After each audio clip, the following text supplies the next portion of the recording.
महाराष्ट्र चुनाव में मुस्लिम vote bank इतना अहम हो गया कि कई पार्टियां इसे साधने के लिए सारी हदें पार कर चुकी हैं। और इसी कड़ी में एक बार फिर मुद्दा उठा वक्फ बोर्ड का। महाविकास अघाड़ी को उलेमा बोर्ड की 17 मांगों में से कई मांगे वक्फ बोर्ड को लेकर।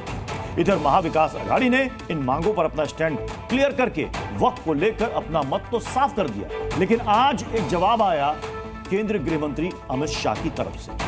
कुल मिलाकर अब महाराष्ट्र विधानसभा चुनाव में वक्फ बोर्ड भी एक बड़ा मुद्दा बन गया है। देखिए एक खास रिपोर्ट। महाराष्ट्र की राजनीति में 12% का स्टेक रखने वाले मुस्लिम वोटर्स इतने अहम हैं कि कोई इन्हें लुभाने के लिए एनजीओ का सहारा ले रहा है तो कोई नबी की शान में गुस्ताखी का मुद्दा उठा रहा है। रसूलुल्लाह सल्लल्लाहु अलैहि वसल्लम के खिलाफ अनाब शनाब बकाम।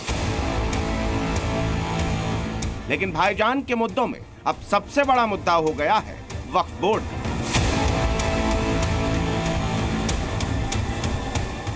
महाराष्ट्र विधानसभा चुनाव में वक्फ बोर्ड का मुद्दा उठा कहां से, ये आपको आगे विस्तार से बताएंगे। लेकिन सबसे पहले इस मुद्दे पर अमित शाह ने क्या कहा, जरा वो सुनिए। इश्यू इसका इमीडिएट सॉल्यूशन हम बिल में लेकर आए ही है। ये बिल को संसद में पारित करना वही सॉल्यूशन है और ये सरदर्द नहीं है। जिनकी बघाड़े पसीने की कमाई है उनकी संपत्ति को वक्फ बोर्ड किसी भी सुनवाई के बगैर वक्फ के नाम पर कर रही है और इससे ज्यादा खराब बात कोई हो नहीं सकती। तो इसका सॉल्यूशन ये नए बिल के अंदर है जो संसद के सत्र में पारित होगा। अमित शाह ने यह साफ कर दिया है कि संसद के शीतकालीन सत्र में वक्फ संशोधन बिल को पास कराकर वक्फ बोर्ड पर लगाम लगाएंगे। वक्फ बोर्ड पर देश भर में चर्चा कई दिनों से चल रही है, लेकिन अमित शाह ने इस बिल को लेकर आज ये बयान क्यों दिया, उनकी टाइमिंग क्या कहती है, वो समझना जरूरी है। अभी 2 दिन पहले ये बात सामने आई थी कि ऑल इंडिया उलेमा बोर्ड ने एमवीए के सामने अपनी 17 मांगे रखी हैं। 17 में से 4 मांगे वक्फ बोर्ड से संबंधित थी। वक्फ बिल का खुलकर विरोध करे महाविकास अघाड़ी।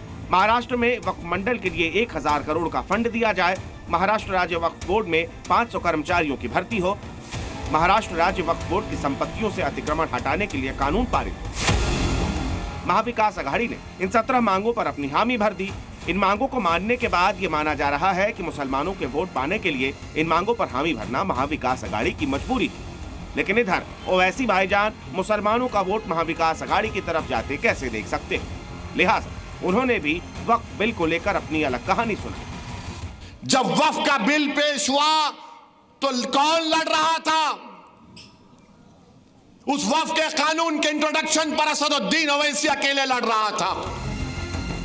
यानी अब मुसलमानों का वोट पाने के लिए नया मुद्दा है वक्फ बिल, और अब इसी मुद्दे के जरिए पार्टियां मुसलमानों को लुभाने की कोशिश में हैं। ब्यूरो रिपोर्ट, जी मीडिया। जी न्यूज़।